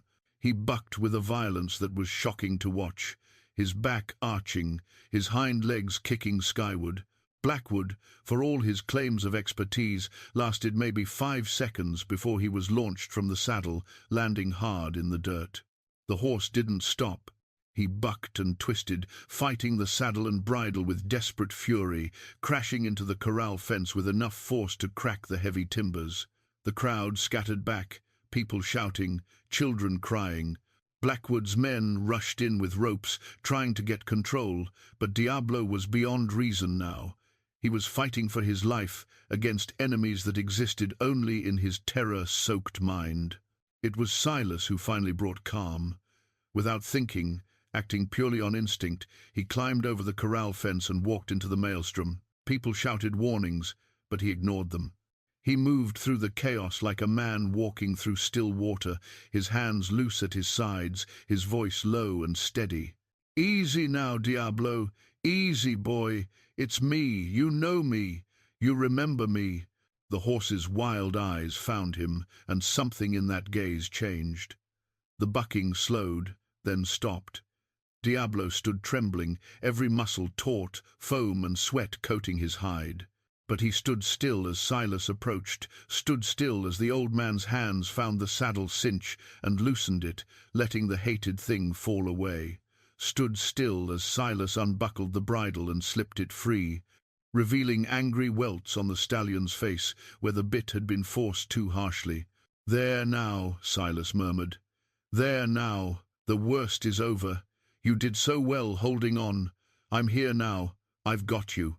He turned to face Blackwood, who'd climbed back to his feet and was dusting off his pants, his face dark with humiliation and rage. The entire town had just watched him get thrown by the horse he'd promised to break. "That's not a trained horse," Silas said quietly, but his voice carried in the sudden silence. "That's a terrorized animal forced into temporary submission through pain and fear. There's a difference, and everyone here just saw it." "He would have settled," Blackwood protested. "Another few days, and he would have accepted it. Another few days might have killed him, or he might have killed someone. Fear-based training doesn't build partnership. It builds time bombs waiting to explode." Silas kept one hand on Diablo's neck, feeling the horse's rapid heartbeat beginning to slow. "You've had your week, and you've shown us your results. Now it's my turn." "The agreement was for a week each," Blackwood said. "You don't get him until tomorrow." "The agreement was until the demonstration," Doc Henley spoke up from the crowd. "You called for that demonstration early. Seems to me that means the week is over when you say it is. And you just said it was over by showing us what you'd accomplished." There was a murmur of agreement from the crowd. Blackwood looked around, seeing no support, no sympathy. His methods had been laid bare for everyone to see, and they'd been found wanting. "Fine," he spat. "Take him. Try your gentle ways. But when your week is up and that horse is still wild, still dangerous, remember that I offered you the better path, and you refused it out of pride and sentiment." "I'll remember," Silas said.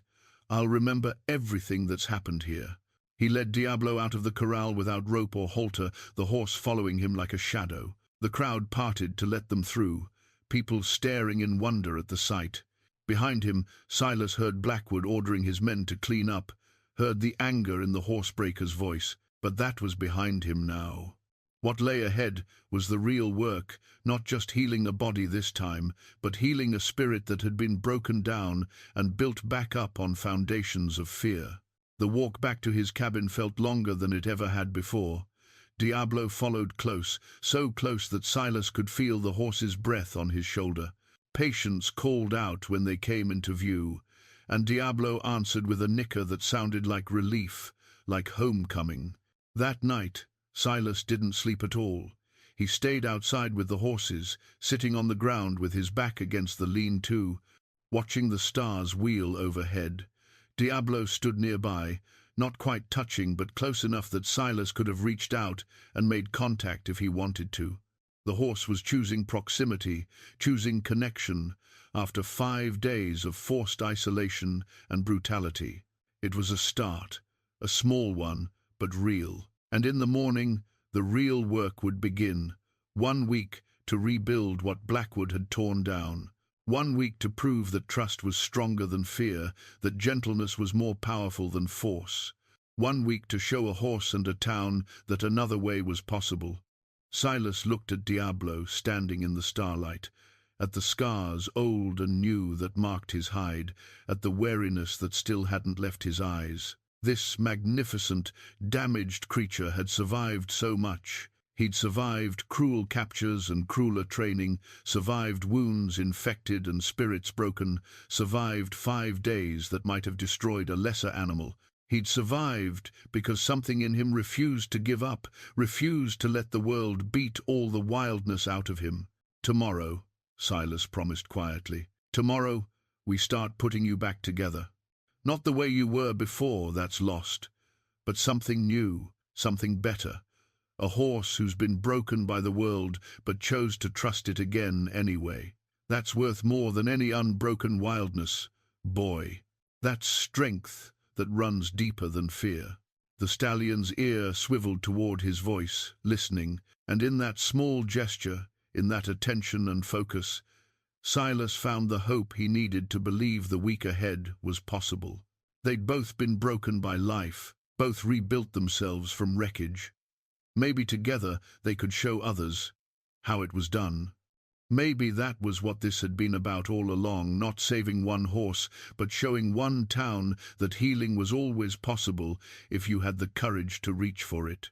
The night deepened, the stars watched, and an old man and a damaged horse waited for the sunrise that would bring their final chance to prove that kindness could triumph over cruelty, that love was stronger than fear, that sometimes the greatest strength was found not in dominance, but in the gentle persistence of those who refused to stop believing in better possibilities.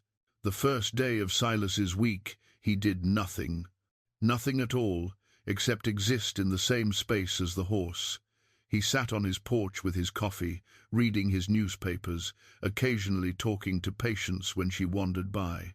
He tended his garden, pulling weeds and watering plants. He cooked his simple meals and ate them outside where Diablo could see him. He moved through his normal rhythms, deliberately ordinary, showing the horse that life here could be calm and predictable and safe. Diablo watched him from the lean-to, wary but curious. The stallion ate the hay Silas provided and drank the fresh water, but he stayed at a distance, rebuilding the trust that had been shattered during Blackwood's brutal week. Silas didn't push. He'd learned long ago that the worst thing you could do with a traumatized horse was rush the healing. Time moved differently for animals. They lived in the present moment, and each moment of safety helped erase the memories of fear. On the second day, Silas began talking to the horse more deliberately. Not training talk, not commands or instructions, just conversation, the way you'd talk to a friend. He told Diablo about Margaret, about the life they'd built together in this valley.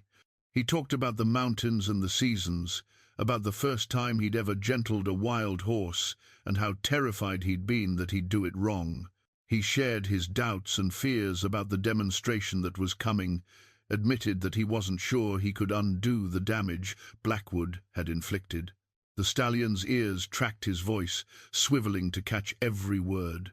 By late afternoon on the second day, Diablo had moved closer, standing just outside the lean-to, choosing to be nearer to Silas's voice, even though it meant leaving the shelter.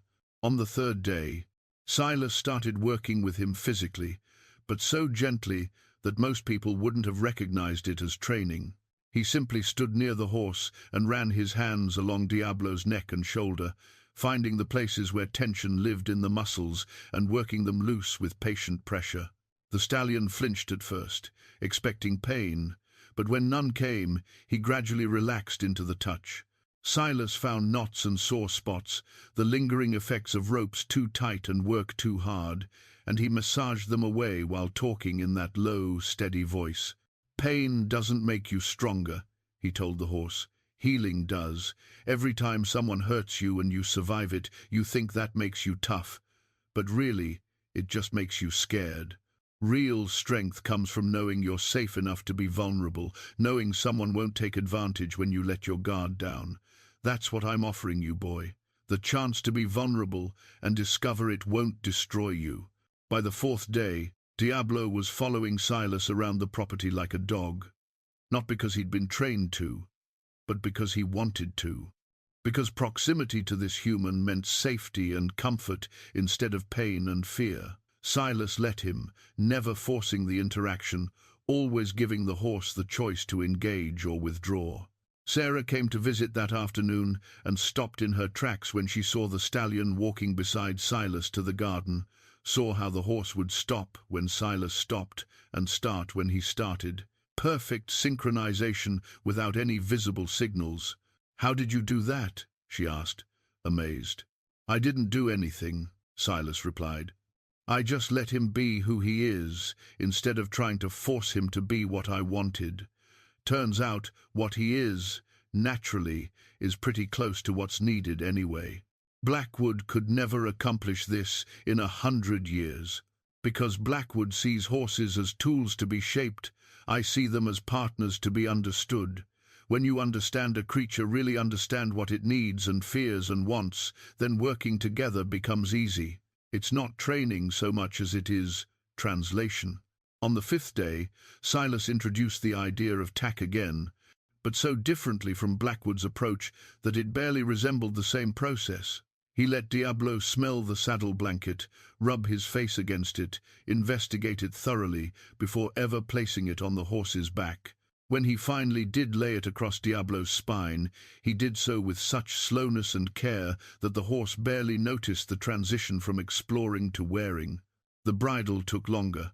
Diablo had been hurt by the bit, and the memory was fresh and raw. Silas spent an hour just holding the bridle near the horse's face, letting him see it wasn't going to attack him. Then another hour gently touching the leather to Diablo's muzzle and cheeks, building positive associations. He didn't rush, didn't force, didn't get frustrated when the horse pulled away. He just kept offering the possibility that this thing could be different from what Diablo remembered, that not all bits had to hurt, that sometimes metal in the mouth could be gentle instead of cruel. By sunset on the fifth day, Diablo wore the bridle without fighting. He didn't like it, that was clear in the set of his ears and the tension in his jaw, but he trusted Silas enough to accept it. Trust was everything.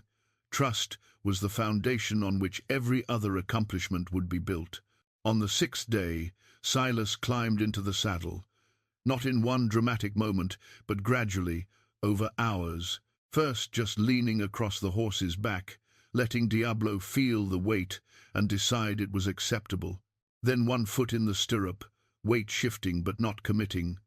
Then both feet off the ground, balanced across the saddle but not seated. Each step waiting for the horse's permission, for the slight relaxation that meant he could continue. When Silas finally settled into the saddle properly, sitting upright with his hands resting lightly on the reins, Diablo stood perfectly still. No explosion, no bucking, no fight. Just a horse and a man, connected through leather and metal and something deeper that couldn't be named but could definitely be felt. "Good boy," Silas murmured. "That's my brave, strong, magnificent boy. You just did something amazing, you know that? You chose to trust, even though trust got you hurt before. That takes more courage than I've got words for." He dismounted after just a minute, not pushing his luck. That was enough for today. They'd built something important, something that couldn't be rushed or forced. Tomorrow was the demonstration, the moment when everything they'd worked toward would be tested in front of the entire town. But tonight, Silas could rest easy, knowing they'd done the real work. What happened tomorrow would simply be showing others what Diablo already understood, that kindness worked better than cruelty, always had and always would. As darkness fell, Silas sat on his porch one last time before the reckoning. Diablo grazed nearby, peaceful and calm. Patience stood beside him, the old mare and the young stallion, unlikely friends bound by shared space and gentle care. It was a simple scene, ordinary even, and that's exactly what made it extraordinary. Because 3 weeks ago, this horse had been a legend of wildness that no one could touch. Now he was just a horse, healing and whole, choosing connection over isolation. That was the miracle Silas had to show tomorrow. Not dominance or control, but partnership freely given. It would be enough. It had to be. The seventh day dawned clear and bright, the kind of morning that promised heat later, but started with perfect coolness. Silas woke to find Diablo standing at his porch, the horse's head over the railing, watching through the window, as if checking to make sure the old man was still there. When Silas emerged with his coffee, the stallion nickered a greeting, and something in that simple sound steadied Silas's nerves about what lay ahead. The demonstration was set for early afternoon in the town square, where there was room for everyone to gather and see. Blackwood had proposed the test himself. Both handlers would show their horses, responding to basic commands: walk, trot, stop, turn. Then they'd demonstrate mounting and riding. Finally, they'd show the horses' willingness to approach unfamiliar objects and handle unexpected situations. It was fair enough, Silas thought. It would show not just obedience but trust, not just training but true partnership.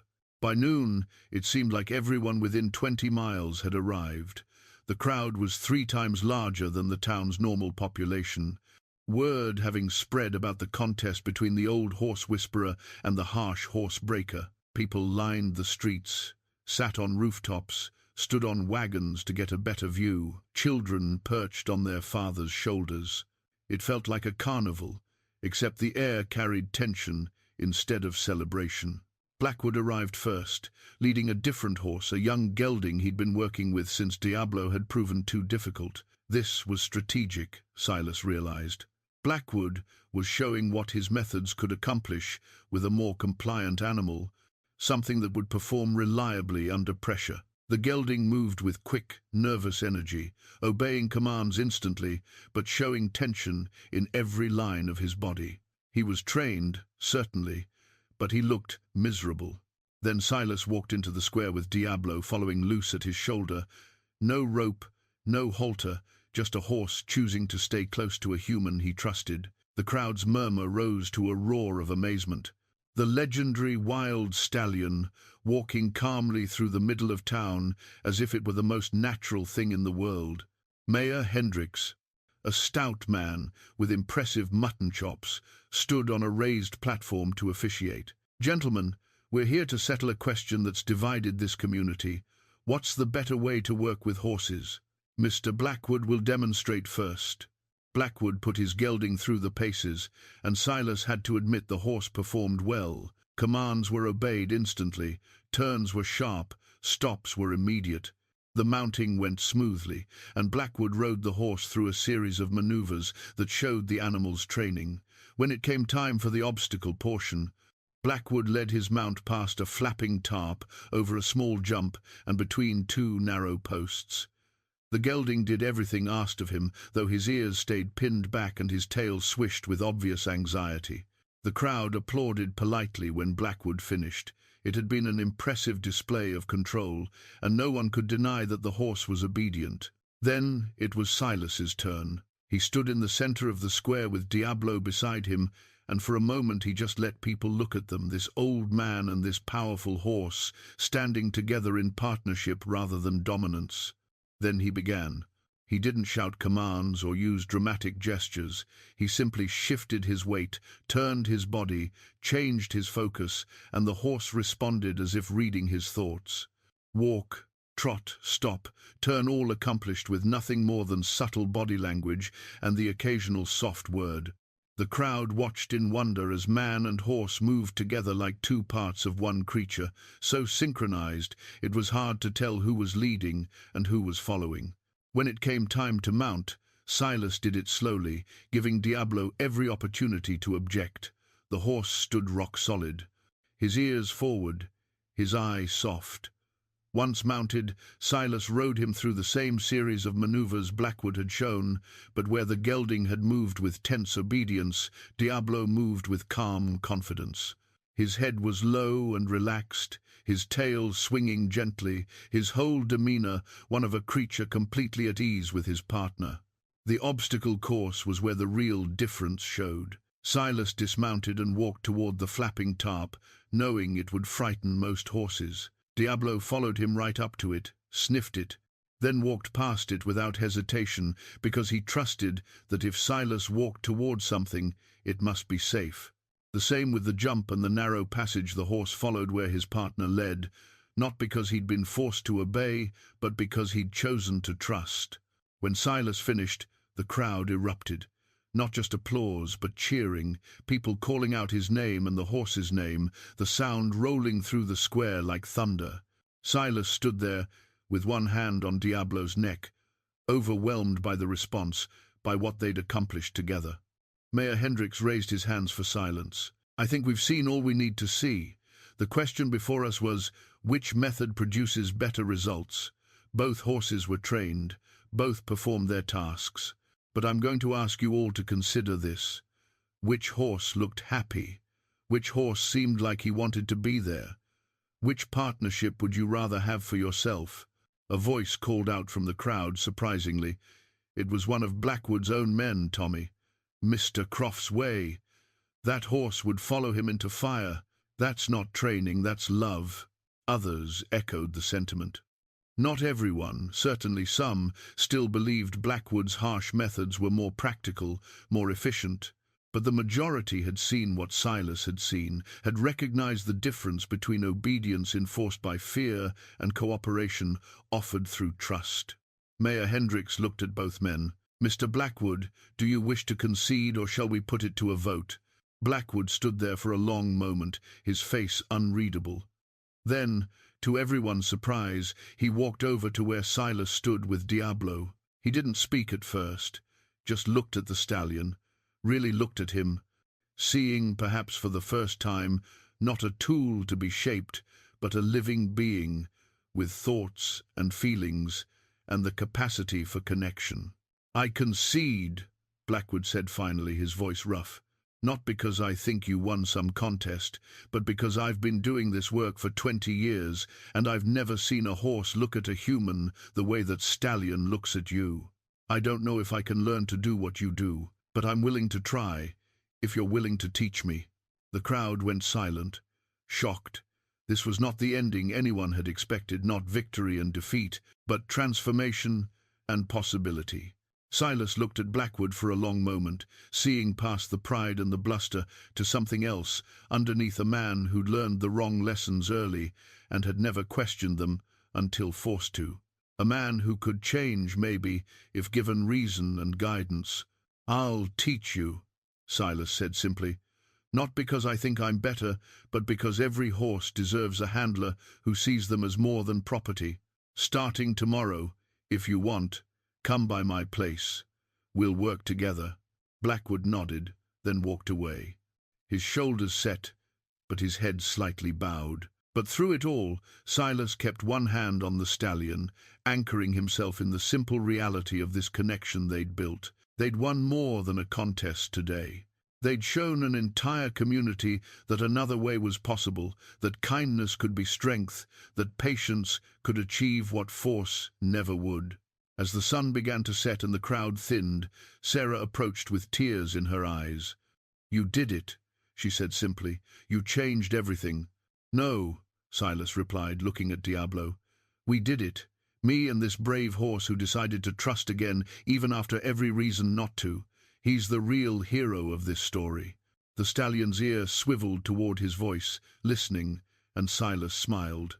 Tomorrow would bring new challenges, teaching Blackwood, figuring out what came next, deciding what to do with a legend that had become simply a horse who needed a home. But tonight, standing in the fading light with a creature who'd chosen him as much as he'd chosen it, Silas felt something he hadn't felt in years. He felt complete. 3 months later, Redemption Flats looked much the same as it always had, but something fundamental had shifted in its character. You could see it in small ways, in how people spoke to each other with slightly more patience, in how they handled their own animals with gentler hands, in how they approached problems with consideration instead of force. The change wasn't dramatic or obvious, but it was real, and it was growing. Silas's cabin had become a place of pilgrimage for ranchers and horse handlers from surrounding territories. They came to watch him work, to ask questions, to learn the methods that had transformed a wild legend into a willing partner. He never charged for the lessons, though people often left money anyway, or goods, or offers of help with repairs to his aging buildings. The community had adopted him in a way they never had before, seeing him not as a relic of the past, but as a bridge to a better way of doing things. Cyrus Blackwood came 3 times a week without fail. The transformation in the man was remarkable. He'd sold off most of his harsh equipment, the heavy bits, the brutal spurs, the whips, and started rebuilding his business on principles Silas had taught him. It didn't come naturally to Blackwood. Years of doing things one way had carved deep grooves in his thinking, and learning to fill those grooves with patience instead of force was hard work. But he persisted, driven by what he'd seen that day in the town square, by the difference between a horse that obeyed out of fear and a horse that cooperated out of trust. His business had actually improved. Word spread that Blackwood had changed his ways, and the ranchers who'd pulled their contracts started coming back. The army fort sent a new buyer who'd heard about the gentle broke horses and wanted to see them for himself. He left with a string of 6 horses and a promise to return for more, paying premium prices for animals that were trained but not traumatized. "Never thought I'd say this," Blackwood admitted one afternoon while watching Silas work with a young mare, "but you were right about all of it. These horses are better, calmer, smarter, more reliable, and the work's actually easier this way. Once you get the hang of it. Takes longer, sure, but you don't spend half your time fighting with animals that hate you." Silas smiled slightly. "That's the thing people don't understand. They think gentle means soft, means you're not accomplishing anything. But gentle is just another word for efficient. Why fight when you can cooperate?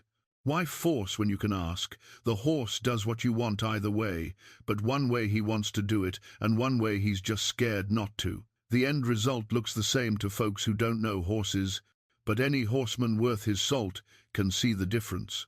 Diablo had become famous in ways that transcended his old legend.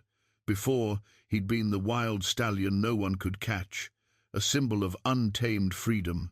Now he was something more complex and more interesting, a symbol of healing, of transformation, of the possibility that even the most damaged creatures could learn to trust again if given proper care. Children asked to visit him, artists came to paint him. A writer from the Denver newspaper spent 3 days in town gathering material for an article about the horse whisperer and the stallion that changed a community's mind. Silas kept Diablo, in the end. He'd offered the horse his freedom once the demonstration was over, rode him out to the edge of the mountains, dismounted, and removed all his tack. Told him he was free to go, to return to the wild if that's what he wanted. Diablo had walked maybe 30 feet away, looked back, then returned to stand beside Silas, with his head resting on the old man's shoulder. The message was clear. This was where he wanted to be. Freedom wasn't about wide spaces and being untouched. Freedom was about choosing your own bonds, and Diablo had chosen Silas. The two of them, along with old Patience, formed an unusual little herd. The mare had taken on the role of auntie, teaching the stallion the finer points of domestic life, showing him how to respond to Silas's moods, how to read the weather, how to find the best grass in the meadow.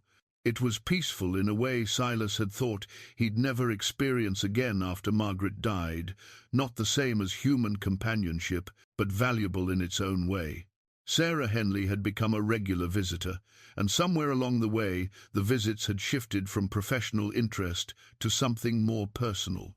They were both too old to rush into anything, too aware of life's fragility to make assumptions about the future.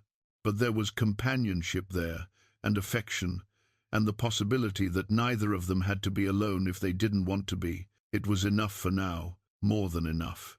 On a cool evening in late autumn, Silas sat on his porch with coffee and watched the sun set behind the mountains. The horses grazed nearby, their coats growing thick for winter. Smoke rose from chimneys in town, families settling in for the evening. Everything was ordinary and peaceful and exactly as it should be. He thought about that day 3 months ago when a wild stallion had run through town and he'd made the choice to step forward instead of back. It felt like a lifetime ago and also like yesterday. Everything had changed from that one decision, not just for him, not just for the horse, but for an entire community that had been forced to question assumptions they'd held about strength and control and the right way to treat creatures weaker than themselves. Margaret would have loved seeing how it all turned out. She'd always believed in the power of one person doing one right thing, the ripples spreading outward in ways you couldn't predict. She'd been right about that, like she'd been right about so many things. Silas wished he could tell her about it, wished he could share this sunset with her, this peace, this sense of having accomplished something that mattered. But maybe, in some way he didn't fully understand, she knew. Maybe that's what the last 15 years had been about, learning to live with her absence, but not without her influence, carrying forward the lessons she'd taught him about patience and kindness, and never giving up on things just because they seemed impossible. Diablo walked over to the porch and rested his head on the railing, his dark eyes reflecting the sunset colors. Silas reached out and scratched behind the stallion's ears, feeling the solid warmth of living flesh, the trust that flowed between them now as naturally as breath. "You know what I've learned from you?" Silas said quietly to the horse. "I've learned that it's never too late. Never too late to change, never too late to heal, never too late to choose a different path than the one you've been walking. I thought my useful days were behind me, thought all I had left was to wait around for the end, but you showed me different. You showed me that sometimes the most important work of your life comes when you least expect it, when you think you're too old or too tired or too broken to matter anymore." The horse blew out softly through his nostrils, a sound of contentment. In the meadow, Patience raised her head and nickered, calling them to come down and graze before full darkness fell. It was time for the evening routine: fresh water, checking the fences, making sure everyone was settled for the night. Silas stood up slowly, his old bones protesting, and Diablo backed away from the porch to give him room. Together they walked toward the lean-to, man and horse moving in synchronization, built from months of careful attention to each other's rhythms. Behind them, the last light faded from the sky, and stars began to emerge one by one. In the town below, lamps were being lit in windows, children were being called in from play, doors were closing against the cooling night air. Life continued in its ordinary patterns, unremarkable and essential. But woven through that ordinariness now was something new, a story about courage and compassion that would be told and retold, that would shape how people thought about strength and gentleness, that would remind them in dark moments that change was always possible if you had the courage to stand still when everyone else ran, to reach out when everyone else pulled back, to believe that kindness could triumph even when all evidence suggested otherwise. That was Silas's legacy now. Not just a horse saved, but a community transformed. Not just a skill demonstrated, but a philosophy proven. And on quiet evenings, when he sat on his porch watching the sunset, he felt the weight of that legacy not as a burden but as a gift, the knowledge that his life had mattered, that his choices had changed things for the better, that when he was gone, people would remember not just what he'd done, but what he'd shown them was possible. That was enough, more than enough. It was everything. As darkness settled over the valley and the horses settled into sleep, Silas stood for one more moment under the stars, feeling the immensity of the sky above and the solidity of the earth below, grateful for the unexpected grace that had brought an old man and a wild horse together to teach each other about trust and healing, and the quiet courage required to believe that tomorrow could be better than yesterday, if you were just willing to do the work. Then he turned and walked inside, closing the door gently behind him, leaving the night to the horses and the stars and the soft wind moving through the pines. Another day done. Another small victory for gentleness in a world that too often confused strength with force. Another step toward becoming the kind of person, the kind of community that chose compassion over cruelty whenever given the choice. It was a good way to live. It was the only way worth living. And as Silas lay down to sleep with the sound of horses breathing in the darkness outside his window, he knew with absolute certainty that Margaret would have approved of how he'd spent these last 3 months, of the man he was becoming in his old age, of the legacy he was building, not through grand gestures, but through patient, persistent kindness, offered one day, one horse, one moment at a time. That was the lesson, that was the gift, that was the truth that would outlast them all. Sometimes the greatest courage isn't drawing your gun, it's keeping it holstered. And sometimes the strongest thing you can do is simply stand still and offer an open hand to a frightened creature, trusting that trust itself is enough to change the world.